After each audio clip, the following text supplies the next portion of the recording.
बलराम दोनों की हाथों पर सवारी निकाली गई। मथुरा के प्रजा पुष्प बरसाते हैं, जय जयकार करते हैं। कृष्ण बलराम मामा कंस को मार कर यहाँ जहाँ विश्राम किया, उस घाट का नाम हुआ विश्राम घाट। भगवान विश्राम घाट पर विश्राम करते हैं। भगवान ने मथुरा का राजा उग्रसेन को दिया और उस उग्रसेन ने कहा, मैं तो मथुरा का नाम मात्र का राजा हूँ, आप राजा तो हो कंस के पिता उग्रसेन राजा होते हैं। नंद बाबा ने कहा, बेटा गोकुल चलो। वहीं पर गर्गाचार्य जी पधारे। गर्गाचार्य जी ने कहा, बाबा कृष्ण तुम्हारा बालक नहीं है, कृष्ण वसुदेव की जी का बालक है। कंस के भय से वासुदेव जी आपके यहाँ गोकुल में रख आए हैं। बाबा आपके यहाँ जो कन्या हुई है, गर्गाचार्य जी ने अब ऐसा कहा। नंद बाबा व्याकुल होकर के रोने लगे। उसी समय कृष्ण ने कहा, बाबा मैं तो वासुदेव जी का बालक नहीं हूँ, मैं तो आपका बालक हूँ। बाबा क्यों चिंता करके रोते हो? मैं जहाँ पर जाऊँगा वहाँ मैं सबसे यही कहूँगा कि मैं नंद और यशोदा का बालक हूँ। बाबा कभी पृथ्वी का भार और उतारना है, सभी राक्षस को मार करके गोकुल अवश्य आऊँगा। नंद बाबा ने कहा, मेरा बेटा मुझको ज़्यादा आग्रह करना आता नहीं है, तू अपनी माता का ध्यान करके अवश्य ब्रज में आना। भगवान कृष्ण बलराम दोनों भाई वहाँ से क्षिप्रा नदी के किनारे पर संदीपनी ऋषि के यहाँ पर विद्या अध्ययन करने गए। सुखदेव जी ने कहा, महाराज कहते हैं कि संदीप ऋषि के विश्राम में सौराष्ट्र से ब्राह्मण आया है, उसका नाम है सुदामा। सुदामा के साथ भगवान की मित्रता हुई है। भगवान सुदामा के साथ मित्रता क्यों हुई है, उसका कारण क्या है? थोड़ा विचार करो। सु कि माने होता है अच्छा, दामा माने जिसका अच्छी प्रकार से इंद्रियों के ऊपर विजय प्राप्त किया है। जो इंद्रियों के ऊपर विजय प्राप्त करता है वो भगवान उसको साथ मित्रता करते हैं। गुरु ने यहाँ विद्या अध्ययन किया और भगवान कृष्ण जगत में गुरु भक्तों की आदर्श सिखाते हैं कि जगत में जब मैं आता हूँ मैं गुरु की सेवा करता हूँ। भगवान श्री कृष्ण ईश्वर होते हैं, होते हुए भी गुरु के लिए छिद्रा नदी के जल से भरते हैं। गुरु जी महाराज ने के लिए जंगल से लकड़ी लेने आते हैं। विद्या अध्ययन पूर्ण हुआ। भगवान कृष्ण ने कहा, गुरुदेव जी आपने मुझे विद्या का दान किया है, हम आपकी क्या सेवा करें? उसी समय संदीपनी ऋषि ने कहा, बेटा क्या देना चाहते हो? हमको कुछ नहीं चाहिए। श्री कृष्ण ने कहा, गुरुदेव जी आपकी सेवा करने की इच्छा है। संदीपनी ऋषि के यहाँ कहा, बेटा हम ब्राह्मण हैं, हमको फल में और जल में संतोष है। खाने के लिए वृक्ष फल देते हैं और पानी के लिए छिद्रा नदी जल देती है, हमको कुछ नहीं चाहिए। भगवान श्री कृष्ण गुरु माता के पास गए। गुरु माता को कहा, गुरु माता आपकी जी आप आज्ञा करो। गुरु माता ने कहा, कृष्ण यदि तुम्हें देने की इच्छा है तो एक ही वस्तु तेरे से मांगता हूँ। मैं यह एक बार तेरे गुरु जी के साथ यात्रा करने के लिए प्रभास तीर्थ में गई थी। प्रभास तीर्थ में मेरा एक बालक समुद्र में गिर गया था। वो बालक समुद्र में डूब गया। वो बालक हमको देखने की इच्छा है। भगवान समुद्र के पास गए। समुद्र के अंदर से उस बालक को लेकर के आए और गुरु माता को बालक अर्पण किया। उसी समय गुरु माता ने कहा, बेटा, सरस्वती तेरी वाणी पर नाचेगी, लक्ष्मी तेरे चरणों में सेवा करेगी, सभी लोगों में तेरा यश छाएगा। गुरु माता ने आशीर्वाद दिया। विद्या अध्ययन पूर्ण करने के बाद कृष्ण बलराम दोनों भाई मथुरा आते हैं। उसके बाद उद्धव जी भी की सुंदर कथा वर्णन की है। सुखदेव जी महाराज कहते हैं कि राजन, एक दिन की बात है, भगवान मथुरा के महलों पर बैठे हुए थे। भगवान गोकुल की ओर देख करके रो रहे थे। उद्धव जी ने कहा, उद्धव जी भगवान को देखा। उद्धव जी को जरा भगवान देखते हैं। भगवान उद्धव को देखकर अपना प्रेम आंसुओं को छुपा लेते हैं। उद्धव जी ने कहा, नाथ, आप ईश्वर हैं, आप मथुरा के राजा हो गए हैं, आप रोते क्यों हो? उसी समय भगवान ने कहा, उद्धव, इस मथुरा में एक तू ही ऐसे मेरे को मिला है जो दुख की बात को पूछता है। भगवान ने कहा, उद्धव, मथुरा में ऐश्वर्य तो है, लेकिन मथुरा में प्रेम नहीं है। उद्धव, गोकुल में जब मैं रहता था तब मेरी मैया जसोदा अनेक बार मनाती थी। तब मैं एक बार खाता था। मथुरा में मुझको मना कर खिलाने वाला कोई नहीं है। उद्धव, मेरे को मेरे प्यारे ब्रजवासी याद आते हैं। उद्धव, मुझको मेरी गंगी गाय की याद आती है, जो मेरे बिना दूध नहीं पी देती। उद्धव, जिस समय मेरे भक्तों के ऊपर दावानल अग्नि का प्रकोप हुआ, मैंने उसको रक्षा करने के लिए दावा नदी अग्नि का पान किया था। मेरे भक्त उसको याद करते हैं, इसीलिए मैं रोता हूँ। उद्धव जी ने कहा, आप मथुरा के राजा हो गए हैं। जब गाँव के लोगों को आप भूल जाओ।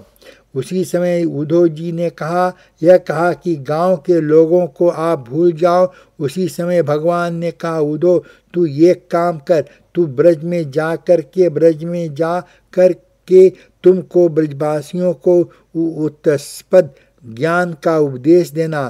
तत्पद ज्ञान का उपदेश के बाद जब वह मुझको भूल जाएंगे तो मैं उनको भी भूल जाऊंगा। उद्धव, मेरा एक नियम है, जो मेरे को याद करता है मैं उसको कभी भूलता नहीं हूँ।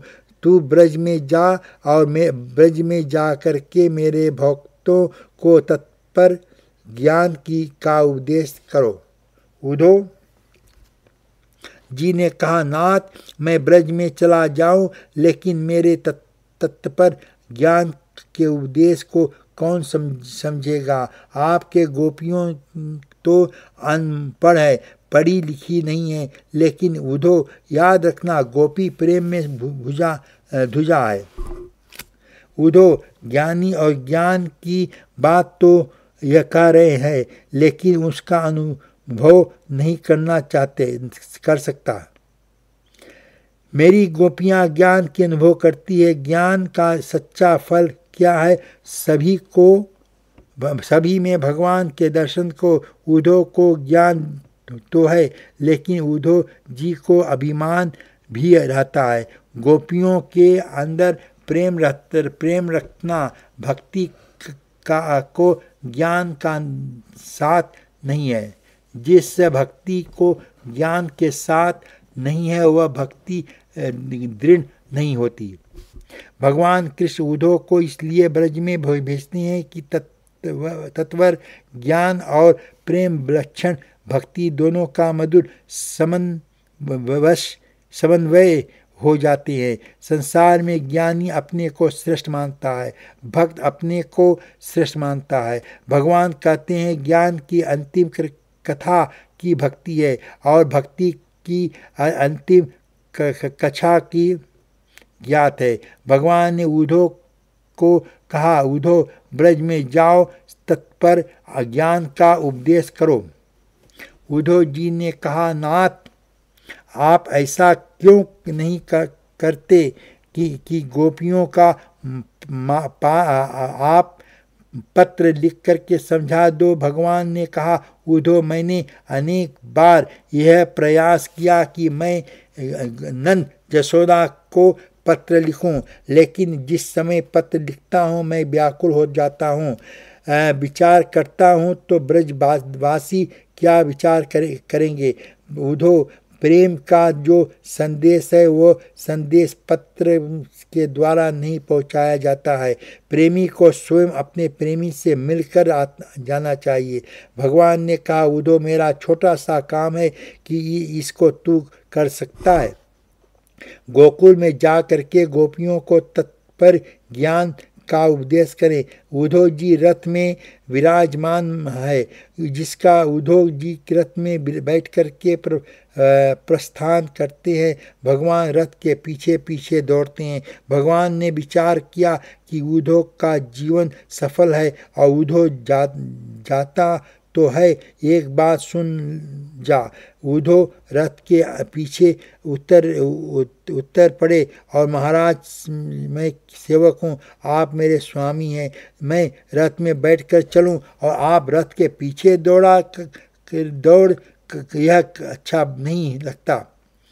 आप क्या कहना चाहते हो। भगवान ने कहा, उद्धव जिस समय मेरी गोपियां के मंडल में पहुंचना उस समय गोपियों को साष्टांग वंदन करना, क्योंकि भगवान जानते हैं कि उद्धव ज्ञानी तो है, ज्ञान के साथ इसको अभिमान आता जाता है।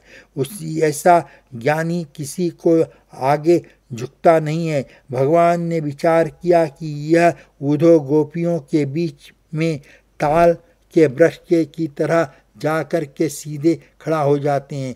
बहुत से अभिमानी ऐसे होते हैं कि ज्ञान का अभिमान करते हैं और अभिमान में भगवान को और भगवान के भक्तों को झुकता नहीं है। भगवान उसको सजा करते हैं। भगवान के ने भी विचार किया कि उद्धव ज्ञानी तो इसको ज्ञान का अभिप्राय है, इसलिए गोपियों के सामने झुकेगा नहीं। भगवान ने कहा, उद्धव जाकर के गोपियों को साष्टांग वंदन करना।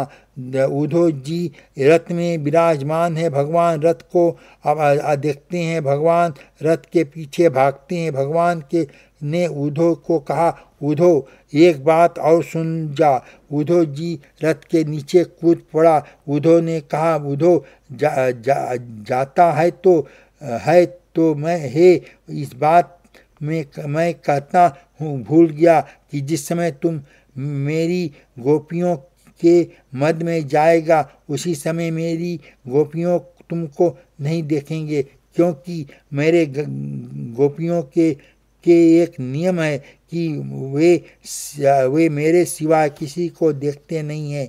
भगवान का भक्त वो है जो भगवान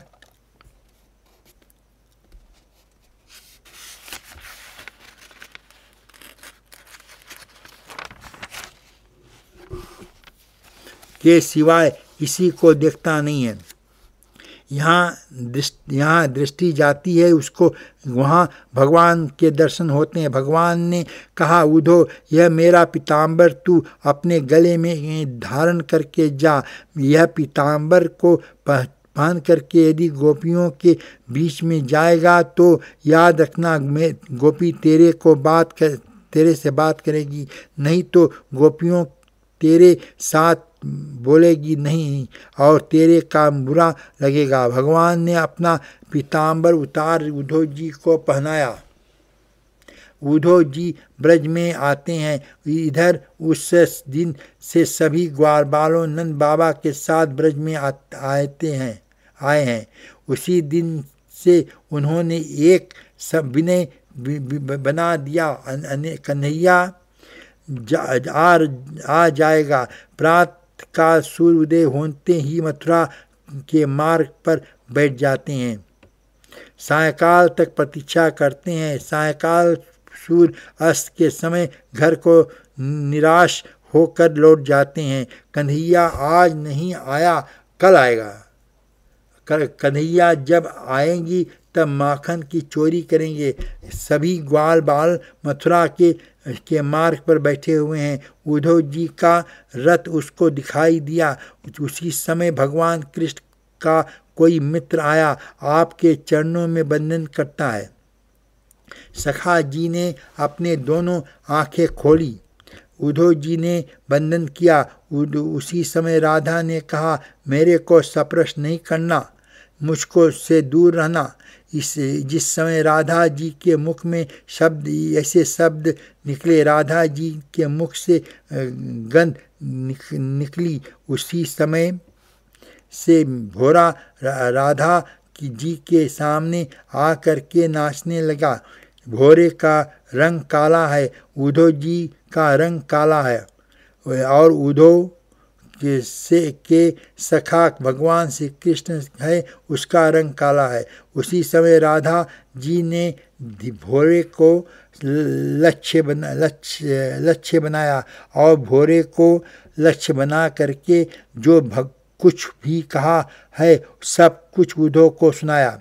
उसी को भ्रमण भी गीत कहते हैं। राधा जी ने कहा, अरे भोरा, तू मेरा स्पर्श नहीं करना। राधा जी ने कहा कि अरे भोरा, मैं जानती हूँ तू कृष्ण का संदेश लेकर के आया है। अरे कृष्ण के संदेश को सुन करके हम क्या करेंगे? अरे भोरे, हमने भगवान के साथ इसलिए प्रेम किया था कि हमने तो ऐसा समझा था कि कन्हैया ऊपर से काला है और अंदर से गोरा है। अब यह हम अच्छी प्रकार से समझ गई है कि कन्हैया ऊपर से काला है, अंदर से भी काला है। अरे भोरा, अब इस ब्रज में क्या सुनाना चाहता है? अरे भोरा, हमको उपदेश करके आवश्यकता नहीं है। यहाँ से मथुरा चला जा, मथुरा में जाकर के मथुरा की स्त्रियाँ को उपदेश करे। जो कृष्ण के ऊपर में मैं कभी पागल नहीं होती है, इस हर समय हम समझ गई तो कृष्ण के पीछे पड़ता है, बाद में हमको उसको रोना पड़ता है। अरे भोरा, हम तो स्वयं रो लेगी, लेकिन हम मथुरा की स्त्रियों को रोना नहीं देख सकती हैं। अब यहाँ क्यों आए हो? उसी समय उद्धव जी ने फिर से वंदन किया और राधा, ऐसा ना बोलो राधा, मैंने अनेक बार ऐसा देखा है कि भगवान किस प्रकार निद्र में सोते हैं तो भगवान के मुख से निकलता है, राधा राधा राधा। राधा भगवान सदा तुम्हारा चिंतन करते हैं। उसी समय राधन ने कहा, भोरा, बोलने में बड़ा चतुर मालूम पड़ता है। अरे भोरा, मेरे सखा भी बोलने में बहुत चतुर है, बोलने में बड़ा चतुर प्रतीत होता है, हमको बनाने के लिए आया है। भोरा, हम समझ गई कि तू तेरा स्वामी उसको मारते हैं, मुझ छुप करके मारते हैं। रामावतार में बाली को छुप करके मारा था। भगवान अपना बंसी को बजा करके अपने भक्तों को आकर्षण करते हैं, और बाद में उन भक्तों को छोड़ करके चले जाते हैं। भगवान के समान कोई निर्दयी नहीं है। गोपियों ने भगवान को निर्दयी कहा है। उद्धव जी ने कहा, राधा, मथुरा का राजकाज बहुत बढ़ गया है, भगवान अवश्य गोकुल आएंगे, इतने में एक गोपी ने कहा, उद्धव तू तो कोरों के कोरो रह गए हैं। उद्धव हमारे भगवान को मथुरा में बताता है कि हमारे भगवान हमारे साथ रहते हैं। एक गोपी ने कहा, उद्धव कल सायंकाल हम यमुना पर जल भरने गई थी, अंधेरा होने लगा, मुझको डर लगने लगा। उसी समय हमने यमुना महारानी को वंदन किया और यह यमुना महारानी भगवान आपके अंदर छुपे हुए हैं, उन भगवान को बाहर निकालो। यमुना का रंग और भगवान श्री कृष्ण का रंग एक है। उसी समय भगवान बाहर निकले। भगवान ने कहा, अरे गोपी, मैं मथुरा गया नहीं हूँ, मैं तेरे साथ रहता हूँ। भगवान कल मुझको तो घर तक छोड़ने आए। उद्धव यही भगवान मथुरा में होते, अगर कल मुझको घर पर छोड़ने कौन आते थे। उद्धव हमारे भगवान हमारे साथ है, तुम्हारे तत्व ज्ञान को हम सुनना नहीं चाहता।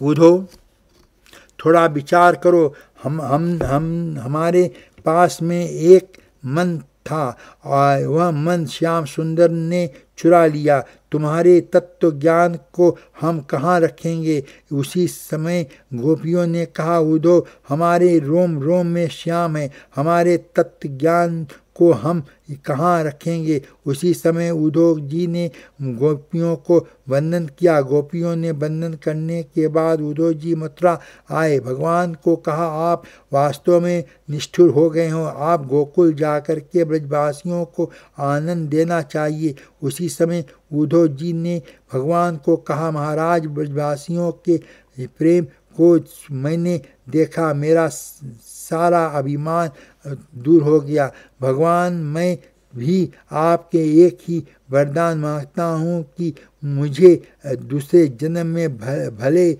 वृक्ष क्यों ना बना पड़े, आप मुझको ब्रज में वृक्ष बना देना। भगवान ने कहा, उद्धव क्यों वृक्ष बनना चाहते हो। उसी समय उद्धव जी ने कहा, महाराज, मैं वृक्ष इसलिए बनना चाहता हूँ कि जिस समय आप गाँवों को लेकर वन में जाओगे, मैं सायंकाल गाँव को लेकर के ब्रज में आओगे। उसी समय आपको गाँव की रच आपकी चरणों की रच जब मेरे ऊपर पड़ेगी तो मेरा जीवन सुंदर हो जाएगा। महाराज, मुझे वृक्ष बनाना। रस खान ने कहा, महाराज, यदि मैं मनुष्य बनूं तो मनुष्य होने के बाद मैं तो गोकुल में आकर के आपका सखा बनूं, जो आपके पास आकर के माखन चोरी करूं, और यदि मुझे आपके कर्म से बस पशु बनाना पड़े तो गोकुल में आकर के गाय बनो। जिस गाय को आप चराते हो, और यदि महाराज अपने कर्मों के वश जड़ योनि में जन्म लेना पड़े तो मुझको एक उस पर्वत के पत्थर बनाना जिस पत्थर को आपने अपनी उंगली से उठाया था। और यदि आपने कर्मों के आधार पर पक्षी बनाना पड़े तो ये नाथ, इतनी कृपा अवश्य करना कि मुझको यमुना किनारे जन्म देना, और जिसे यमुना किनारे बैठ करके आपका संकीर्तन करूं। लेकिन भक्त को तो वही मांगता है, और आज जिसके पास संपत्ति बढ़ गई है वो क्या मांगता है। आज के प्राणी के पास थोड़ा पैसा बढ़ता है तो भगवान से क्या मांगता है, उसको अपना ग्राम बुरा लगता है। आज का व्यक्ति क्या मांगता है, धन दिया है तो धन से भगवान का सेवा करो। उद्धव जी ने कहा, नाथ, ऐसी कृपा करो मुझको ब्रज में वृक्ष की योनि मिले, आपके चरणों में रज मेरे मस्तक पर पड़ेगी, मेरा जीवन सुंदर हो जाएगा। 10वां स्कंद पूर्ण कथा समाप्त होती है, उत्तरांत की कथा आरंभ होती है। उत्तरांत के आरंभ में कंस की जो 2 रानियां के नाम आती है, दोनों रानियों अपने पिता जरासंध के पास गई।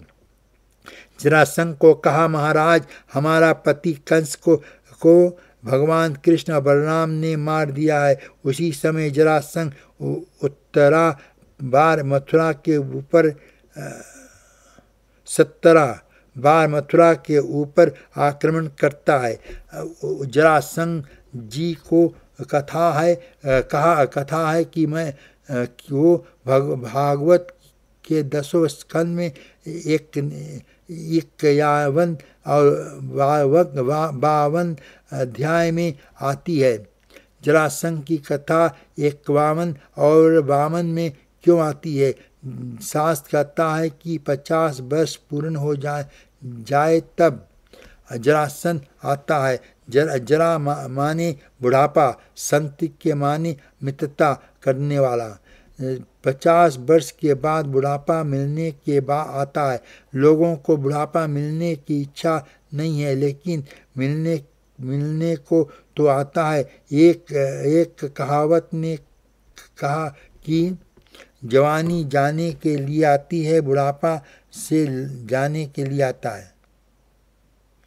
50 वर्ष पूरे होने लगे और यदि ऊपर का छप्पर सफ़ेद होने लगे तो समझ लेना जरासंध मित्रता करने के लिए आ रहा है।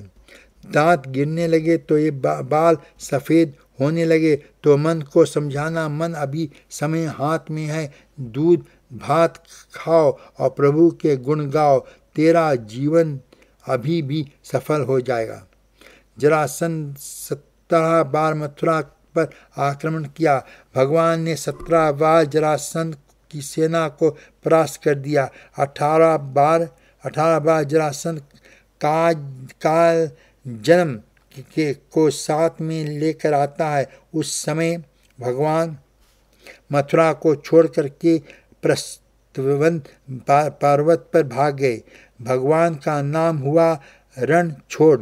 बोलो रणछोड़ जी की महाराज की जय।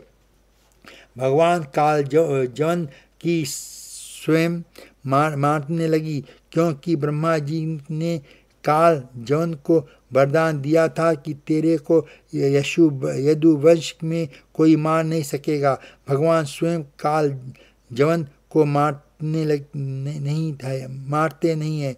ब्रह्मा जी का वचन सत्य करना है। काल जवन ने भगवान का पीछा किया।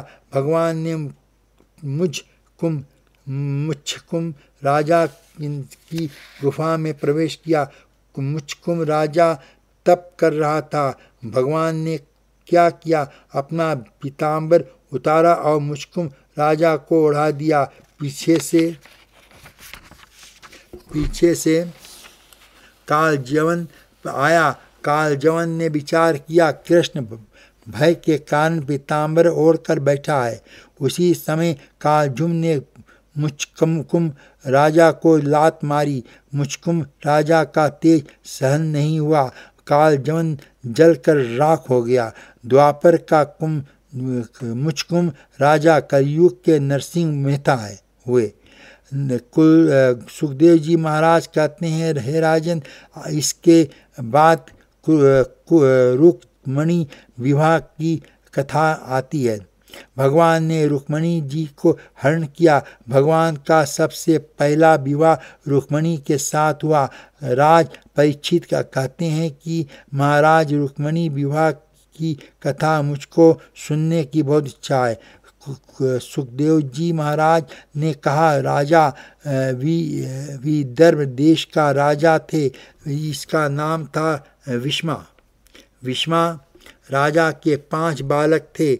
सबसे बड़ा का बालक था, उसका नाम था रुक्मी, और राजा को एक कन्या थी, उसका नाम था रुक्मणी। विषम विषम्मा राजा के ने विचार किया, मैं अपनी कन्या का विवाह भगवान के साथ करूँगा। रुक्मी ने कहा, पिताजी ऐसा नहीं हो सकता, एक बहन है, उसका विवाह मैं गाय चराने वाले के साथ नहीं करूँगा। मेरी बहन को विवाह राजा के साथ होगा, मैं अपनी बहन का विवाह शिशुपाल के साथ करूँगा। इधर रुक्मी को शिशुपाल का आमंत्रण दिया कि बारात में लेकर आना, मैं अपनी बहन का विवाह तुम्हारे साथ करूँगा। उधर जब रुक्मिणी की जी का ज्ञात हुआ कि मेरा विवाह मेरे पिताजी भगवान के साथ करना चाहते हैं, मेरा भाई रुक्मी मेरे विवाह में विघ्न कर रहा है, उसी समय रुक्मिणी जी व्याकुल होकर भगवान कृष्ण श्याम सुंदर कृष्ण के पास एक सुंदर पत्र लिखा। 7 श्लोकों में मित्र पत्र लिखा कि पत्र जिस प्रकार लिखना चाहिए, पत्र की क्या मर्यादा है। भगवान श्रीमद् भागवत में रुक्मिणी जी समझाती है, रुक्मिणी जी पत्र को महिमा बनाती है, कहती है कि पत्र की सबसे बड़ी मर्यादा यह है कि आपको पत्र लिख रहे हैं और उस व्यक्ति को ऐसा संबोधन दीजिए जो उपके उपयुक्त है। ऐसा ना हो कि आप ऐसा संबोधन दे जो अति योग्य हो जाए। आप जिसको पत्र लिखते हैं उसको ऐसा संबोधन हो कि जो उसके उपयुक्त हो। दूसरी पत्र की मर्यादा बताई कि पत्र में शब्द कम होनी चाहिए और शब्दों के भाव गंभीर होते हैं, विस्तृत होनी चाहिए। बहुत से लोग क्या करते हैं, पत्र को सारा भर देते हैं लेकिन उस पत्र में कोई अर्थ नहीं होता जिसका विचार करने में समय लगे। अर्थ विस्तृत होना चाहिए। तीसरी मर्यादा बताई है कि पत्र आप लिखते हैं, जो बात आपने अपने पत्र में लिख दिए हैं उस लिखी हुई बात को कभी काटना नहीं चाहिए। आपने यदि गलत लिख दिया है तो गलत भी रहने दीजिए और यदि वह सारी लिखा है तो सही रहने दीजिए। पत्र लिखने के बाद जो लिखी हुई बात तो काटना है, समझ लेना कि उसको पत्र लिखना नहीं आता। दूसरे में पुनरावृत्ति दोष नहीं होना चाहिए। इस बात को एक ही बार लिखना चाहिए। बहुत से लोग एक बात को बार बार लिखते हैं। आप देखिए, रुक्मिणी जी 7 श्लोक में पत्र लिखती है। रुक्मिणी जी ने पत्र में कितनी सुंदर शब्द दिया है। रुक्मिणी जी सबसे पहले लिखा है, हे भवन संदर अर्थ महाराज 14 भूमि में आपके समान कोई सुंदर नहीं है। वास्तव में भगवान के समान कोई सुंदर कौन पड़े होगा। जो अपने पद से गिरता नहीं है वह अछूत है। जिसे काम का स्पर्श है वह गिरता है और जिसको काम का स्पर्श नहीं है वह कभी नहीं गिरता। रुक्मिणी ने भगवान को 2 संबोधन किए, हे भक्त, हे भवन सुंदरी और हे अच्युत। रुक्मिणी जी ने लिखा, हे भवन सुंदरी, हे अच्युत। सबसे मैं नारद जी के मुँह से आपके रूप के बारे में, आपके गुणों के बारे में सुना। मैं है मेरा जो निर्जन मन में वह आपको चाहने लगा हूँ। रुक्मिणी जी ने पत्र में इतना लिख दिया कि इतना लिखने के बाद रुक्मिणी जी ने मन में विचार आया कि अरे पत्र में यह क्या लिख दिया है कि मेरा निर्लज्ज मन आपको चाहने लगा है।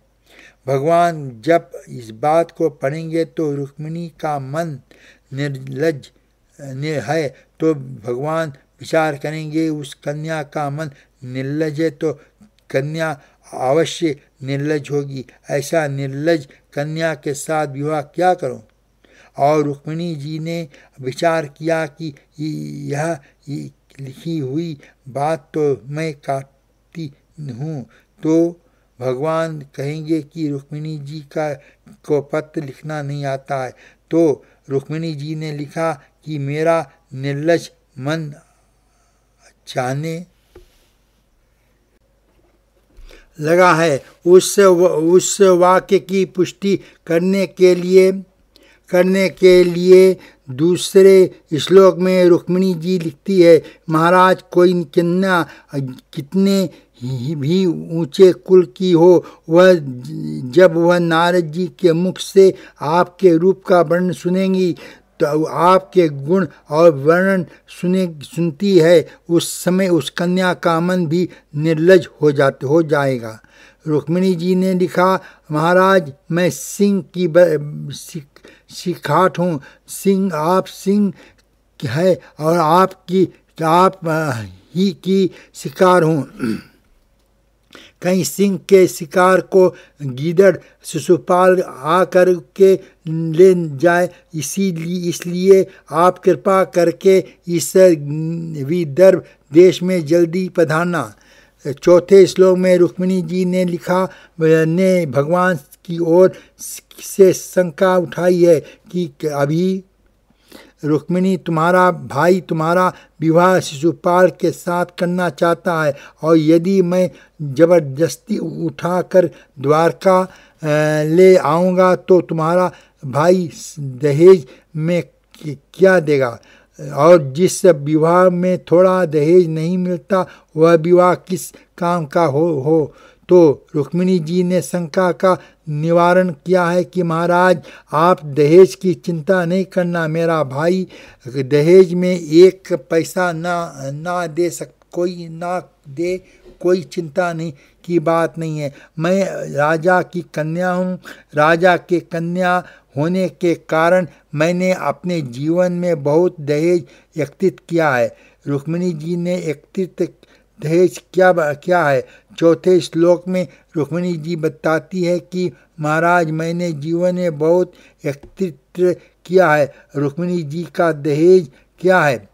रुक्मिणी जी कहती है कि नाथ मैं राजा की कन्या हूँ, मुझे राजा से बहुत पैसा मिलता है। मेरे पिता मुझे बहुत पैसा देते हैं। उस समय के उपयोग मैंने भूख के लिए नहीं किया और उस समय के उपयोग मैंने परमार्थ के लिए किया है। महाराज मैंने अपने पैसे से अनेक कुएं बनवाई हैं, अनेक वाड़की बनवाई है, अनेक धर्मशाला बनवाई हैं, अनेक पैसे से खरीद करके अपने अनेक स्थलों और अनेक तुलसी के पौधे लगाए हैं। कुएं बनवाने से, वाड़की बनवाने से, धर्मशाला बनवाने से, ब्राह्मणों का पूजन करने से, तुलसी की पूजन करने से, तुलसी का पौधा लगाने से मुझको जो पुण्य मिला है वही पुण्य मेरा दहेज है। उस पुण्य रूपी दहेज को मैं लेकर के आपके घर में आऊँगी। महाराज हमारे कुल की यह परंपरा है कि जिस कन्या का विवाह होता है वह कन्या विवाह से 2 दिन पहले, 1 दिन पहले उसका पूजन करने के लिए पर्वत पर जाती है और जिस समय में पर्वत पर उमा के पूजन करके जाओ, आप द्वारका के रथ लेकर आना और अपनी दासी को द्वारका ले जाना। अंतिम श्लोक में रुक्मिणी जी ने लिखा है कि नाथ मैं दासी आपकी बनूंगी, मुझे 100 जन्म क्यों ना ग्रहण करने पड़े, मैं दासी आपकी ही बनूंगी। मैं कभी शिशुपाल की दास नहीं बनूंगी। रुक्मिणी जी ने सुंदर पत्र लिखा। सुखदेव जी महाराज को पत्र दिया। सुखदेव जी ब्राह्मण उस पत्र को लेकर द्वारका आए। भगवान ने रुक्मिणी के पत्र दाहिने हाथ में दिया है। शास्त्र कहता है कि प्रेमी का पत्र दाहिने हाथ में लेना चाहिए। बहुत से लोग क्या करते हैं, भोजन के लिए थाली पर बैठ जाते हैं और समय डाकिया एक आता है, आवाज़ देता है, भोजन की थाली को छोड़ देते हैं, हाथ धोते नहीं हैं और बाएं हाथ में पत्र ले लेते हैं। यह प्रेमी का अपमान है। भगवान ने पत्र लिखा, पत्र में पढ़ा। सुखदेव जी ब्राह्मण को कहा, रुक्मिणी को जा कर के कहना चिंता ना करे, मैं रुक्मिणी को लेने के लिए निदर्भ देश अवश्य आऊँगा। वसुदेव ब्राह्मण संदेश लाकर रुक्मिणी को दिया। रुक्मिणी जी ने विचार किया कि इस ब्राह्मण के लिए मैं क्या करूं, जिसने मेरे को भगवान से साक्षात्कार दिया है। रुक्मिणी जी कुछ दे नहीं पाती है। रुक्मिणी जी स्वयं ब्राह्मण के चरणों में गिर पड़ी। सुखदेव जी महाराज कहते हैं, राजन, अन्य वर्णों के साथ मैं लक्ष्मी हूँ, और यदि ब्राह्मण है तो ब्राह्मण के चरणों में लक्ष्मी है। रुक्मिणी लक्ष्मी का स्वरूप के ब्राह्मण सुखदेव के चरणों में गिर पड़े। इधर शिशुपाल बारात लेकर आया। शिशुपाल रोने लगे। उसी समय रुक्मिणी ने कहा, थोड़े समय के बाद तुम मेरे भनोई बनने वाले हो, तू मेरा जीजा बनने वाले हो। शिशुपाल ने कहा, अरे रुक्मी, तू अपने बहन रुक्मिणी का विवाह मेरे साथ करना चाहता है। मुझे लगता है कि कृष्ण जन्म से चोरी की आदत में पड़ा है, कहीं तेरी बहन को चुरा कर ले ना जाए। रुक्मी ने कहा, क्यों चिंता करते हो? जिस समय मेरी बहन उमा को पूजने करने जाएगी, उस समय 8 सखी एक तरफ होगी और 8 सखी दूसरे तरफ होगी। उनके चारों ओर में सेवक गदा लेकर चलेंगे। क्यों चिंता करते हो? इधर रुक्मिणी जी स्नान करने के बाद पूजन करने लग जाती है। पूजन करते समय माता के चरणों में वंदन किया, पिता के चरणों में वंदन किया। रुक्मिणी जी रोने लगी। माता पिता ने कहा, बेटा रोती क्यों है? अभी तो विदा होने के समय है। रुक्मिणी ने मन में कहा, माता जी अब मेरी अंतिम विदाई है। पूजा करने के बाद मैं घर में नहीं आऊँगी। मन में कहती है, पूजा करने के बाद मैं द्वारका जाऊँगी। रुक्मिणी जी को पूजन करने के लिए जाती है, पर्वत के ऊपर चढ़ती है। भागवत में सुखदेव जी महाराज कितने सुंदर शब्द का प्रयोग किया है। जिस समय पूजन करने के लिए पर्वत पर चढ़ती, उस समय रुक्मिणी जी दोनों पैरों से चढ़ती है। दोनों पैरों से चढ़ना क्या होता है कि एक सीढ़ी पर एक पैर, दूसरी सीढ़ी पर दूसरा पैर, इस प्रकार चढ़ती जा रही है और प्रेम से उमा की जी का पूजन हो गया। तब रुक्मिणी जी एक पैर से चलती है। एक पैर से चलने का अर्थ क्या है? जिस सीढ़ी पर दाहिने पैर रखती है, उसी सीढ़ी पर बायां पैर रखती है। चारों ओर देखती है, भगवान आए कि नहीं आए। उसी समय सखियों ने कहा, रुक्मिणी नीचे देखो, हमारे कुल की परंपरा यह नहीं है कि चारों ओर देखें। रुक्मिणी जी के बाल खुले हुए हैं। रुक्मिणी जी ने कहा, तुम मेरी ओर क्या देखते हो? आकाश में देखो कि कितने सुंदर पंछी जा रहे हैं। रुक्मिणी जी सखियों को दाईं ओर से पंछी दिखाती है और स्वयं देखती है। उस समय बाएं ओर के बाल सामने आ जाते हैं। उसी समय रुक्मिणी जी बाएं ओर की बाल सामने आ जाते हैं। उसी समय रुक्मिणी जी बाईं ओर की बालों को आँखों के सामने से हटाती है और दाईं ओर की बाल सामने आ जाते हैं। शास्त्र कहता है कि रुक्मिणी जी की बली बालों को बहाने द्वारकानाथ कृष्ण की प्रतीक्षा कर रहे हैं कि द्वारकानाथ आए कि नहीं आए। अभी तब उसी समय राजा लोगों ने कहा, बेटा शिशुपाल, तेरा तो भाग खुल गया है, इतनी सुंदर राजकन्या मिलने वाली है। रुक्मिणी जी को यह सहन नहीं हुआ। मूर्खों, तुम मेरे पुत्र हो, माता का काम भावना से देखते हो। रुक्मिणी जी ने अपनी आँखों में से तेज निकाला और राजाओं को तेज सहन नहीं हुआ, सब मुरझा हो गए। द्वारकानाथ श्री कृष्ण का रथ दिखाई दिया। रुक्मिणी जल्दी से नीचे आई। माता ने रुक्मिणी के हाथ को पकड़ा और रथ में बैठ गया। दारुण सारथी को आज्ञा दी, जल्दी रथ को तेजी से द्वारका के लिए दौड़ा दो। रथ द्वारिका को और भागने लगा। उसी समय राजाओं की मूर्छा दूर हुई। सभी राजाओं ने कहा कि ले गया रुक्मिणी जी को ले गया। सभी राजा युद्ध करने के लिए जाते हैं। सभी राजाओं को भगवान मारते हैं। इधर द्वारका के दाऊ भैया ने पूछा, मेरा भैया कन्हैया कहाँ गया? सेवकों ने कहा, विदर्भ देश गए हैं। कोई ब्राह्मण वहाँ से संदेश लेकर आया था। बलराम की समझ गए, रुक्मिणी को लेने गए हैं। मार्ग में युद्ध हुआ होगा। दाऊ जी महाराज अपना हल लेकर आए। बीच मार्ग में देखा भगवान श्री कृष्ण का राजाओं के साथ भयंकर युद्ध हो रहा है। दाऊ भैया ने अपने हल से राजाओं को बहुत मारा। राजाओं ने कहा, शिशुपाल, मेरी बारात में हम लड्डू पूरी कचौरी खाने आए थे। हमसे पिटने नहीं आए।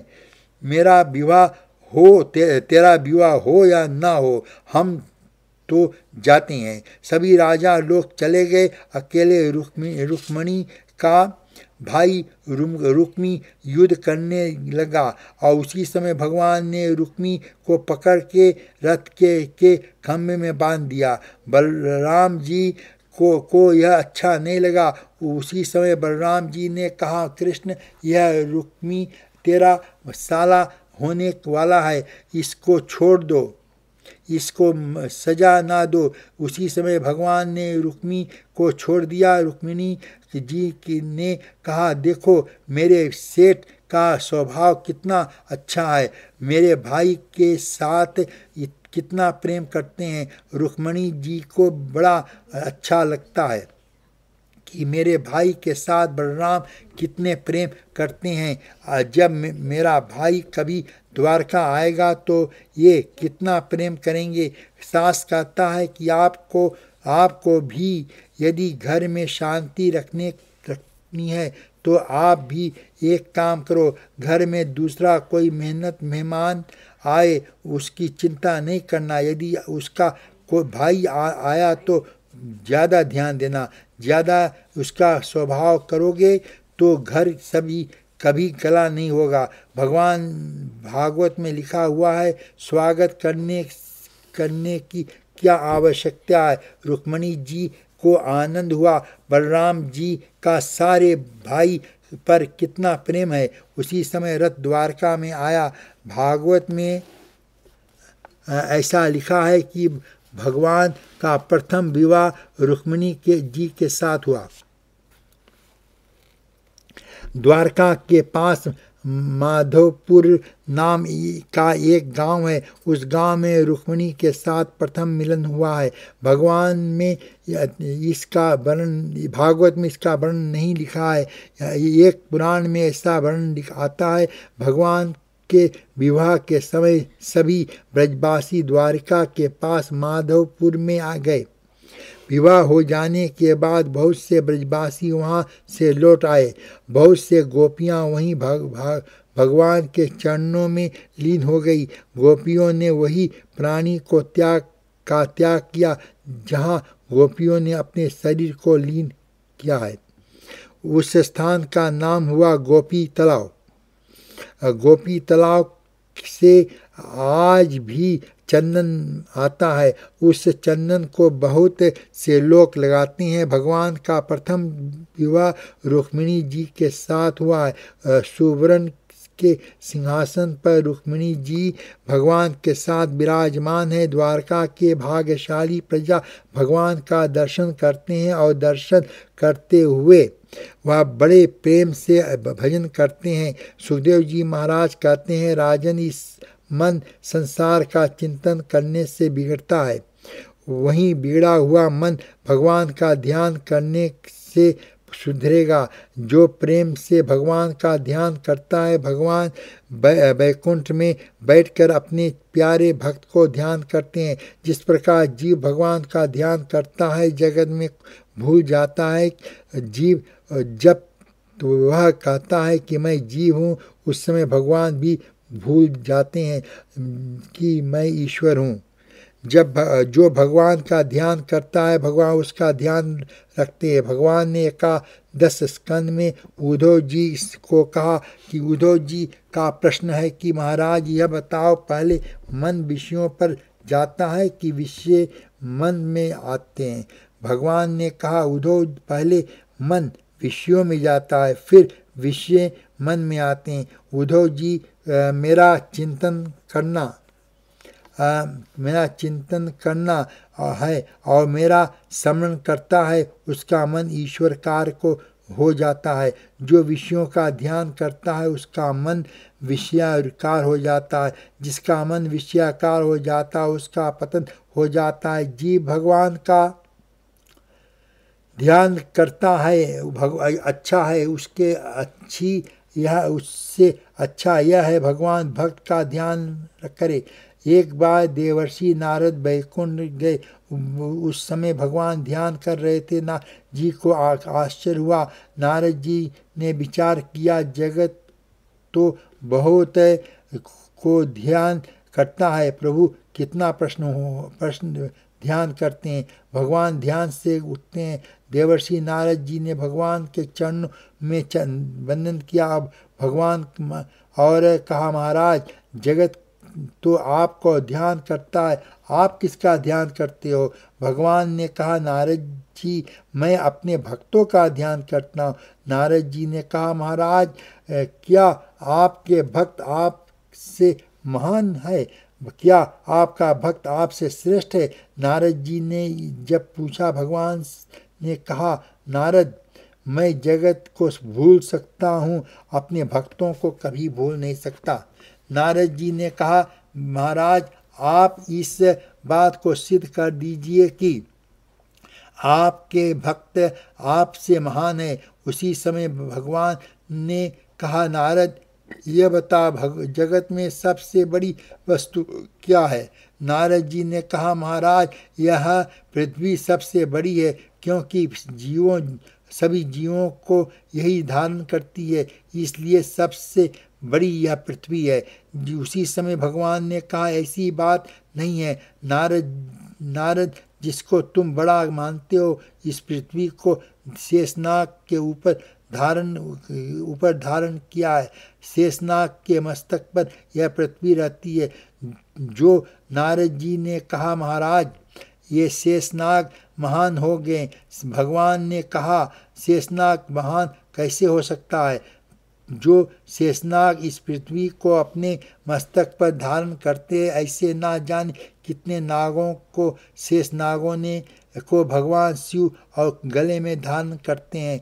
नारद जी ने कहा, महाराज, तो शिव जी महाराज महाराज शिव जी महान हो गए, जगत में सबसे बड़े शिव जी हैं। भगवान ने कहा, ऐसी बात नहीं है। जिस पृथ्वी को शेषनाग धारण करते हैं, भगवान शिव उसका अपने गले में धारण करते हैं। ऐसे भगवान शिव जो कैलाश के साथ रावण के ने अनेक बार अपनी भुजाओं को उठाया। नारद जी ने कहा, महाराज तो रावण बड़ा हो गया। भगवान ने कहा, ऐसी बात नहीं है। जिस कैलाश पर्वत को रावण अपने भुजाओं पर उठाया, ऐसे रावण को अनेक बार बलि ने अपने बगल में दबा कर रखा था। उसी समय नारद जी ने कहा, महाराज तो बलि सबसे बड़े हो गए। भगवान ने कहा, बलि कैसे बड़ा हो जा सकता है? उस बलि को मैंने एक बाण से मार दिया था। नारद जी ने कहा, तो आप महान हो, सबसे बड़े हो। भगवान ने कहा, मैं महान नहीं हूँ, मेरे हृदय में मेरे भक्तों का वास है, इसलिए मैं अपने भक्तों का ध्यान करता हूँ। मेरे भक्त मेरे से महान है। भगवान कहते हैं, जो भक्त किसी से अपेक्षा नहीं करता, जो भक्त सदा यह विचार करता है कि जगत में क्या सत्य है क्या असत्य, जिसका मन सर्वकाल शांत रहता है, जो सभी को समान दृष्टि से दिखता है। भगवान अब कहते हैं कि ऐसे भक्त को के पीछे मैं पीछे भागता हूँ, जिसका जगत में कोई अपेक्षा नहीं है, जिसका मन सदा शील रहता है। जगत में क्या सार है क्या असार है, जो किसी के साथ बैर नहीं करता, जो सभी के साथ समान भाव से रखता है। भगवान कहते हैं, ऐसे भक्त को मैं पीछे चलता हूँ, इसलिए चलता हूँ। उसके चरणों की रज मेरे मस्तक पर पड़ेगी तो मेरा जीवन पवित्र हो जाएगा। सुखदेव जी महाराज जी कहते हैं कि राजन, परमात्मा से कृष्ण की अनादिका शक्ति की रुक्मिणी जी है। भगवान का रुक्मिणी जी के साथ विवाह हुआ। रुक्मिणी जी ने यहाँ प्रद्युम्न नाम का बालक हुआ। एक अध्याय में भगवान के और भी अनेक विवाह हुए। कालिंदी के साथ, मित्रविंदा के साथ, सत्यभामा के साथ, जामवती के साथ। एक दिन देवर्षि नारद भगवान की शरण में आए। भगवान ने के वंदन करके कहा, महाराज, भौमासुर राजा की कैद में 16,000 कन्याएं हैं। वो भौमासुर राजा उन कन्याओं को मुक्त नहीं करता है। आप कृपा करो, आप भौमासुर राक्षस का वध करें। सुखदेव जी महाराज कहते हैं कि राजन, भौमासुर राजा की कैद में जो 16,000 कन्या है, वो कन्या नहीं है, वो वेद के 16,000 ऋचा है। भगवान सबके पति हैं। भगवान ने भौमासुर की कैद में से 16,000 कन्याओं को मुक्त किया। भौमासुर किसको कहते हैं? थोड़ा विचार करें। संस्कृत भाषा में भौम शब्द का अर्थ होता है शरीर, असुर शब्द का अर्थ होता है प्राण। प्राण शरीर का जो आत्मा सोचता है वही भौमासुर है। शरीर में हुए शरीर के सुख और मेरा सुख है। इससे शरीर में जो अभिमान करता है, शरीर को ही आत्मा समझकर के जो शरीर के साथ प्रेम करता है, वही भौमासुर है। भगवान ने भौमासुर राजा के कैद में से 16,000 कन्याओं को मुक्त किया। सुखदेव जी महाराज कहते हैं, राजन, भगवान एक दिन रुक्मिणी के साथ अपने भवनों में बैठी हुई है। एक दिन की बात, भगवान रुक्मिणी की परीक्षा लेते हैं। भगवान ने रुक्मिणी के साथ परिहास किया कि एक दिन भगवान पलंग पर रुक्मिणी के साथ बैठे हुए। भगवान ने रुक्मिणी के कंधे पर हाथ रखा और कहा, रुक्मिणी, अभी कुछ बिगड़ा नहीं है। तुम्हारे भाई रुक्मी की इच्छा थी कि मेरे बहन का विवाह शिशुपाल के साथ हो। रुक्मिणी, तुमने सुदेव ब्राह्मण को पत्र दिया था, उस पत्र को पढ़ करके मैंने तुम्हारा कहना माना। अब मैंने तुम्हारे ऊपर कृपा की, अभी कुछ बिगड़ा नहीं है। तुम रुक्मिणी हम तो गाँव को चराने वाले हैं, हम तो वन के में भटकने वाले हैं। तुम यदि चाहो तो तुम्हारा विवाह अभी शिशुपाल के साथ हो सकता है। उसी समय रुक्मिणी जी ने जब भगवान के मुख से यह सुना, रुक्मिणी पलंग से नीचे गिर पड़े, मूर्छा में आ गई।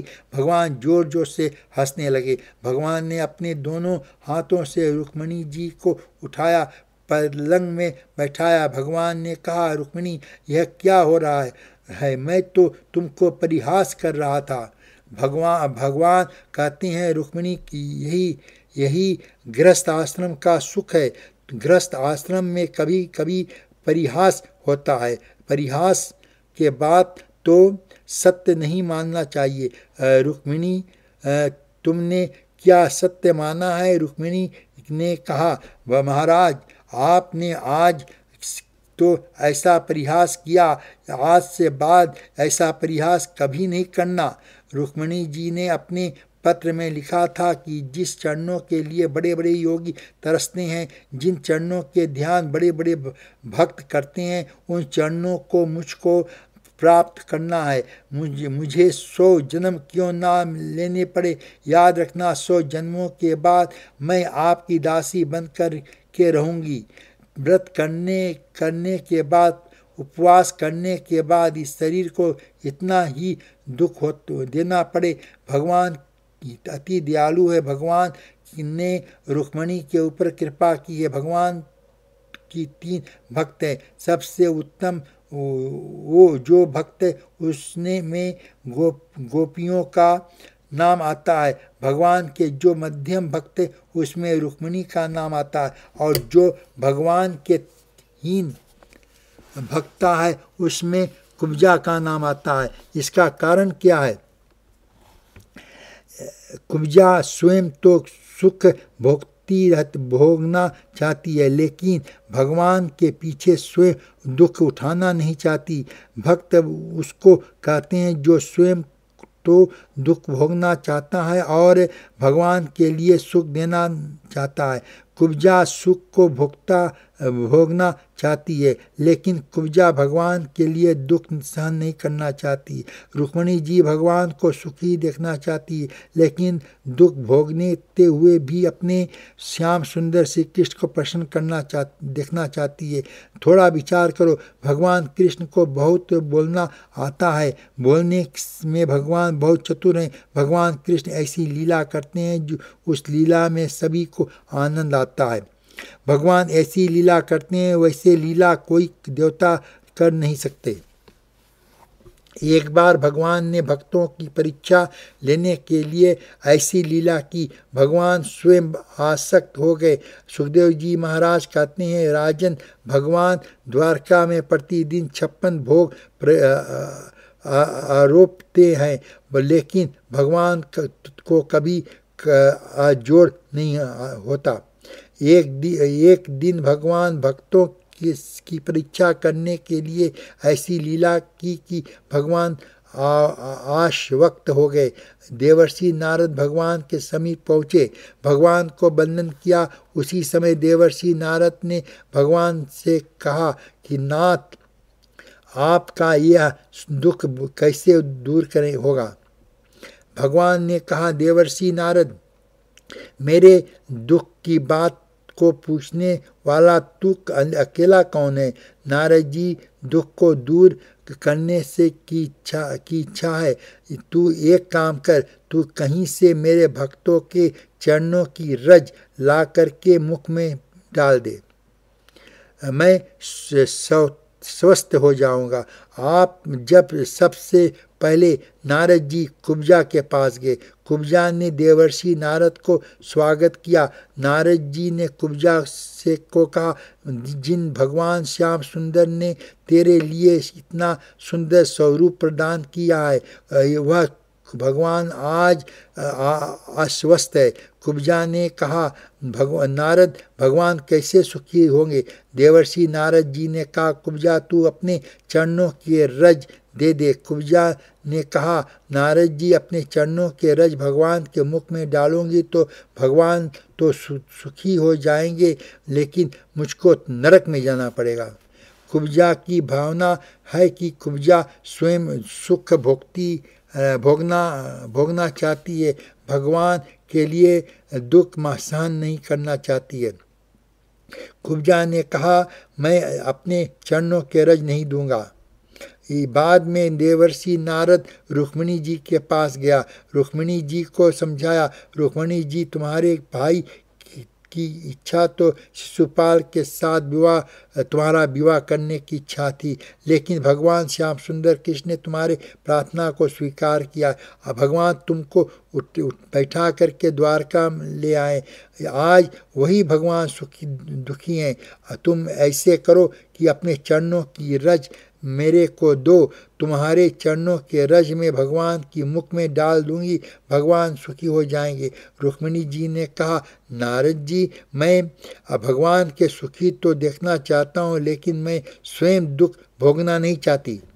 रुक्मिणी जी, भावना ऐसी है कि भगवान भी सुखी रहे और मैं भी सुखी रहूं।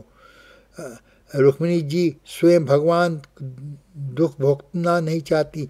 अंत में नारद जी ब्रज की वनिकाओं में समीप गए, गोपियों के समान गए। यमुना के पवित्र किनारे पर बैठ करके गोपियों दूसरा कुछ नहीं जानती, गोपियाँ भगवान की चर्चा करती है।